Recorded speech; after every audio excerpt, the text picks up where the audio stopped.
Recently, I was confronted with the whole concept of giving myself grace. I'm not sure if you noticed, but I didn't post a new podcast episode last week. And I want to be honest and share that I hit the pandemic wall. Welcome to the Writing on My Mind podcast. I'm your host, Dr. Emmanuela Stanislaus, doctorate coach and diversity consultant. I finished my doctorate in 4 years while working full-time, traveling the world, and balancing a busy social life, and now I'm on a mission to create community for other BIPOC women to complete their doctorate degrees. Join me as I discuss the ups and downs of pursuing a doctoral degree. I'll be sharing personal stories, and I'm bringing some friends along for revealing conversations about their doctoral journey and provide inspiration for others to level up as doc students. Hi, everyone. Welcome back to another episode of the Writing on My Mind podcast. I'm your host, Dr. Emmanuela Stanislaus, and today's episode, I want to talk about giving yourself grace. This topic is universal. It applies to everyone.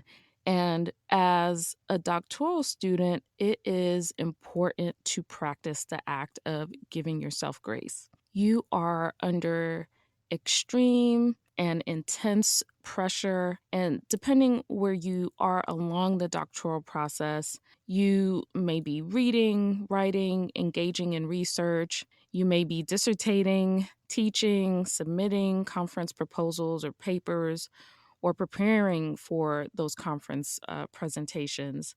The list goes on, and that's just school stuff. You could be balancing your academics with a full-time job, a family, and all of the things that life brings your way, like births, adoption, divorce, death of a family member, your personal health issues, among other things. And on top of that, in spite of what it might look like, you're dealing with a global pandemic, which is still going on. Recently, I was confronted with the whole concept of giving myself grace. I'm not sure if you noticed, but I didn't post a new podcast episode last week. And I want to be honest and share that I hit the pandemic wall. I'm not sure if you have heard of the term, but it's been making the rounds over the last couple of weeks. It gained attention after Tanzina Vega, who is a podcaster and a journalist, tweeted the term about a month ago.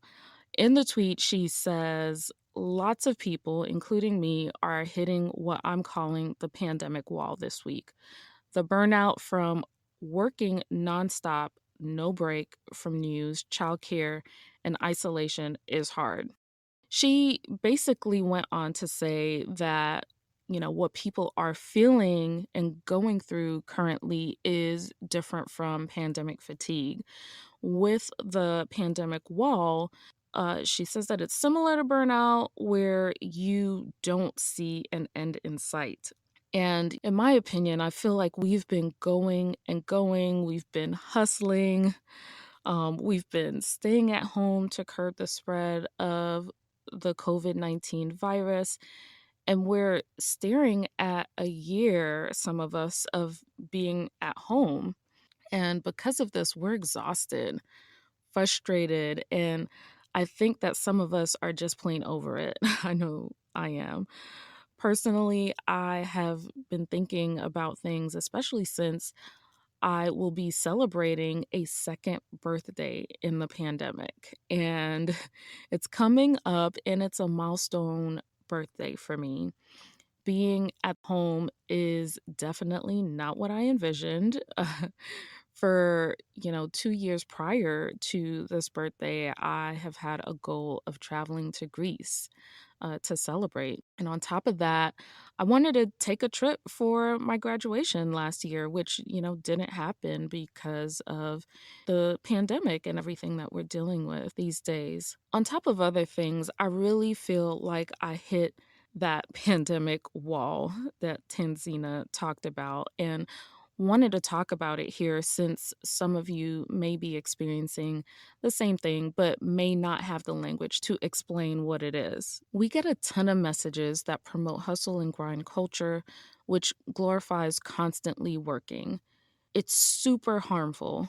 Personally, I do identify as a workaholic. Prior to pursuing my doctorate degree, I would spend my evenings working on things that I couldn't get done in the office during the day.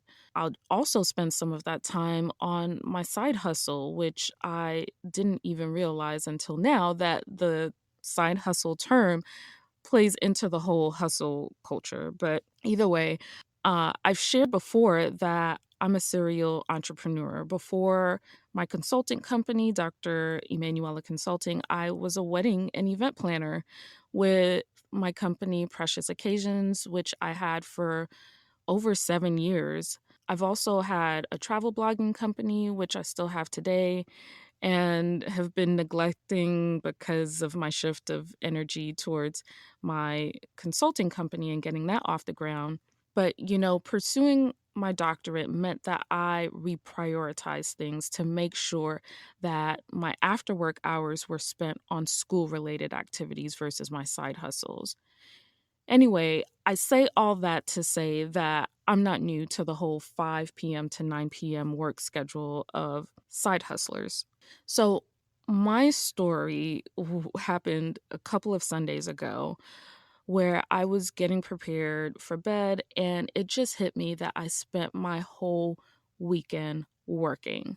I've been good about stopping my work for my 9 to 5 right at 5 since I have my businesses and projects that I need to shift my attention to at that time. So when I say that I worked the whole weekend, I was working on a manuscript for publication, a newsletter to send out to my subscribers, social media posts for the week, and all of the back end things that I need to complete for the Writing on My Mind community that is scheduled to launch this month. Well, that Sunday, I was exhausted since most of my weekends have looked like what I just described. And it's looked like that since I finished my doc program. I felt exhausted, and on top of that, I felt frustrated.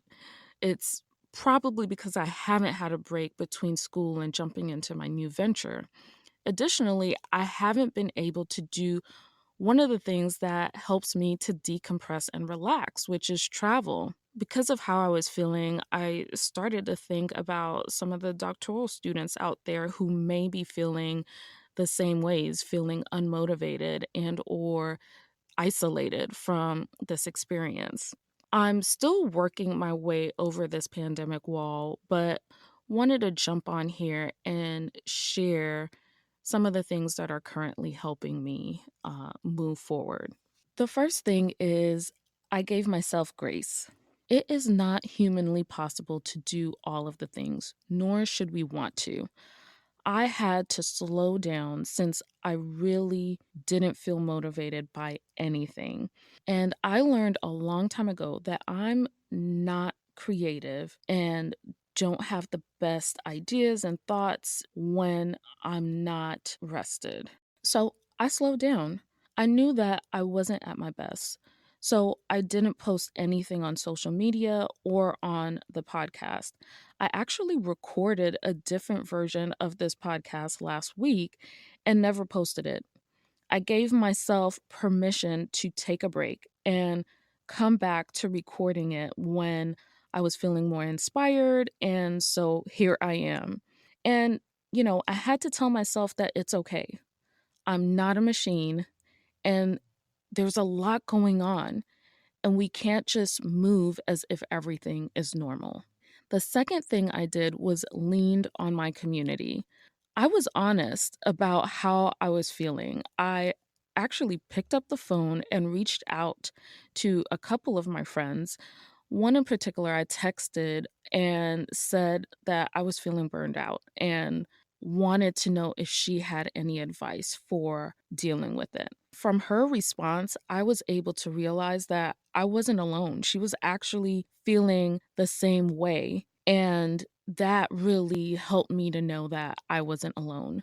You theoretically know that others may be going through what you are, but while you're experiencing it, you feel like you're not able to talk to anyone about it, or you might feel, ashamed that you're even in this frame of mind. It just felt really good to talk to someone who was working through the same thing that I was experiencing, and we could help each other in that way as well. And so that's my advice to you, is to lean on to members of your community, because thinking that you're alone is a quick way to feel isolated. So try to avoid that. The third thing I did was I took a mental health day. On Tuesday, I recognized that I needed a break. So I blocked the first day that I could, which was Friday. I didn't have any meetings, surprisingly, on that day. And so I went ahead and blocked it and said, this is going to be my day. And the goal was to spend the day sleeping in and resting. It sounds simple, but I have a type A personality, and I am also a one in Enneagram. So it is very difficult for me to rest and take it easy.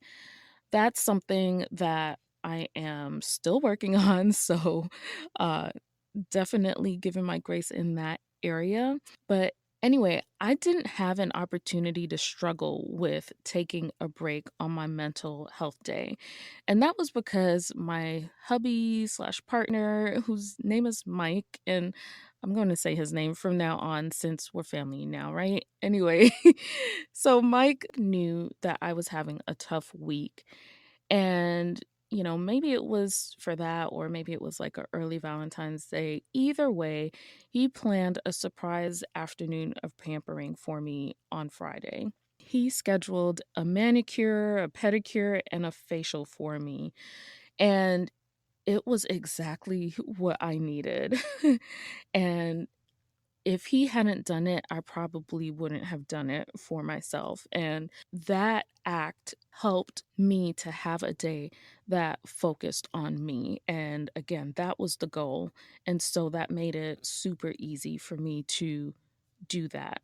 I felt so good and accomplished the overall goal of resting and not doing anything work related. The next thing I did was focus on the good. It's so easy to give your attention to the things that are going wrong. I am no different. That is like focusing on the wrong and the negative is like natural to me. In the beginning of the week, I was listening to all of the messages that I was telling myself about expending so much energy, but my work not making a difference. Shortly, after, I made a turn and I chose to listen to the good. I kept getting little reminders throughout the rest of the week to keep going. One of my students in a master's higher education course that I'm teaching sent me a beautiful note. She shared how inspiring it was to have a professor who looked like her, and also shared how much she was enjoying the course. And, that also meant a lot to me. And I also want to give a special shout out to Yiyu, and I'm so sorry if I mispronounced your name.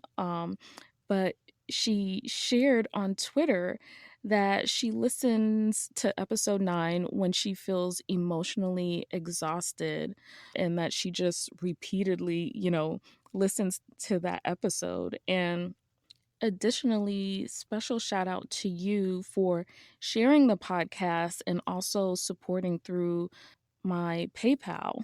With that support, she sent a special note to just, quoting one of our past guests on here as well, which, again, just made my heart smile. And you have no idea how your words lifted my spirits. I definitely needed it, especially, during the week that I was having.